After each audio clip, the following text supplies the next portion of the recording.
अरे चिल्ला करे होली है रे।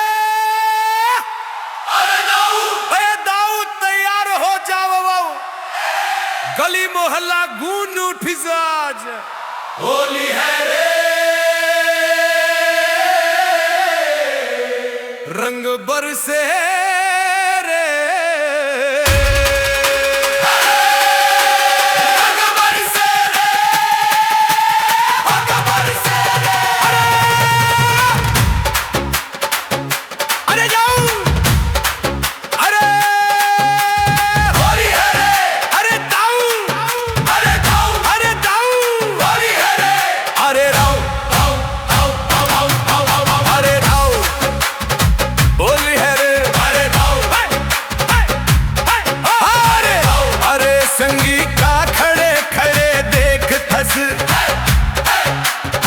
तोर बिना रिंग मां मजा कैसे आवे, तोर गाल मां गुलाल लगा हूँ झट से।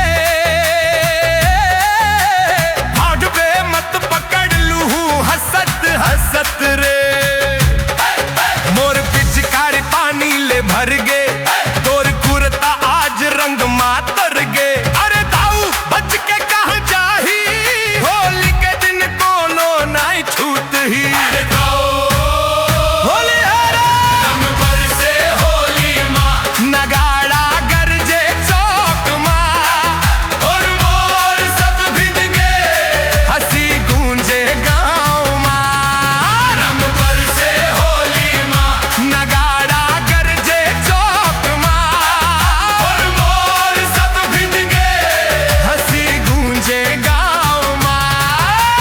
रंग बरसे होली माँ, रंग बरसे होली माँ। रंग बरसे होली माँ, रंग बरसे रे।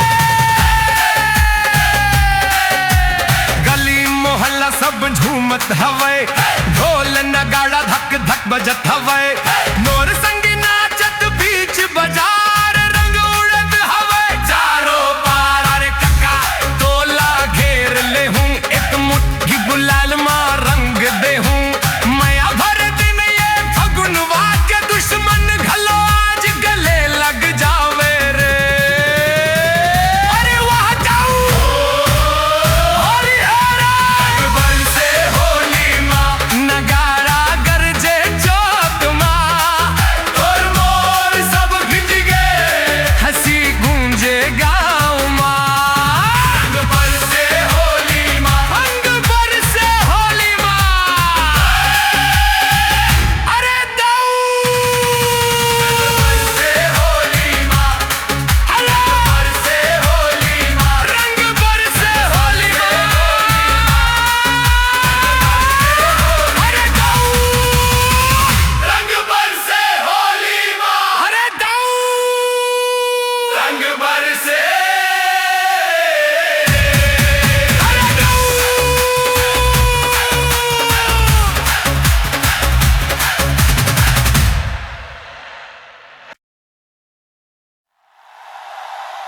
अरे धोली है रे,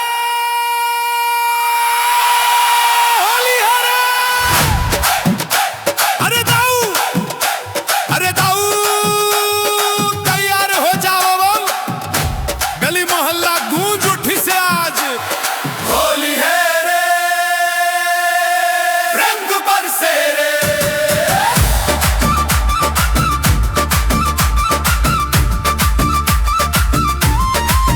अरे रे संगी वहाँ खड़े खड़े देख थस, तोर बिना रंग माँ मजा कैसे आवे।